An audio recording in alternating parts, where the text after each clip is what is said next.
Bonjour, la présentation d'aujourd'hui s'attardera à parler à l'adaptation au retour à la maison avec un nouveau bébé. Alors, tous parents et même ceux en devenir, quand on se prépare à l'arrivée d'un bébé, on le sait que ça change une vie, on le sait que ça va demander des changements, que ça va demander une adaptation aussi quand on revient à la maison avec notre poupon. Il est sûr que cette période de transition-là, au devenir parent, on appelle ça une zone de turbulence un petit peu, une zone de transition qui est quand même importante.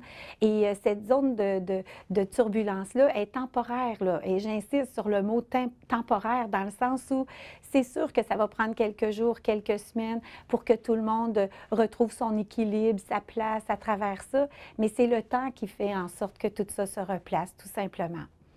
Parfois, il y a des parents qui se sentent vraiment dépassés par les événements, fatigués et tout ça. Puis, dans le fond, ils sont contents d'avoir un nouveau bébé, mais ça demande beaucoup. Et ce qui arrive, c'est l'intensité qu'on a en si peu de temps. Parce que l'espace des derniers temps de grossesse, les mamans qui dorment moins, arrivent à l'hôpital, à tout le temps d'accouchement, le temps d'hospitalisation, pas dormir beaucoup la nuit à l'hôpital, arriver chez eux avec là, les responsabilités de repas, de nettoyage, le bébé à langer, à nourrir.